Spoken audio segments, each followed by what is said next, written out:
তো guys welcome to my another video ব্লগারের সুকান্ত ব্লগে তোমরা স্বাগত। এই বৃষ্টি তো কমে আইছে, তো তার লেগে বাবু একটু খিচুড়ি রান্না করলো। চলো খাইতাম যাই। খিচুড়ির ভিতরে আইলাম ওই তো কলা লাল চাটনি আইস আর একটা লেবু, কিতা কইতাম পুরো টেস্টি লাগতেছে।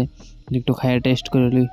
সেই বানাইছে বাবু, দুর্দান্ত বানাইছে খিচুড়ি, মানে যেমন লাগে এই যেন ফার্স্ট টাইম খাইছি খিচুড়ি। কার কার মুখে দিয়ে জ্বলাই উঠতেছে কমেন্টে জানাইও, আর কই থেকে ভিডিওটা দেখতেছে ওইটাও জানাও। তো তারপর হাঁটতাম একটু বাইরিলাম, পরিবেশটা কি সুন্দর লাগতেছে। আজকে আকাশ টাকাশ মেঘলা টেঘলা কমতেছে, মানে বৃষ্টি আর হইতো না। এবার গরম ফালাইবো, বৃষ্টি হইলে তো গরম তো পরই, তো গরম আরো বেশি ফালাইবো। তো হাঁটতে হাঁটতে বাড়িতে গেলাম, বাড়িতে এসে আবার টিফিন খেলাম মুড়ি আর চানাচুর।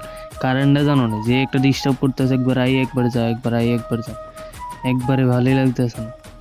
তো যাক আর কিতা করুম, কারেন্ট তো মা আইতেছে অন্ধকারে, মাও কইতেছে কারেন্টটা কি লাগাইছে।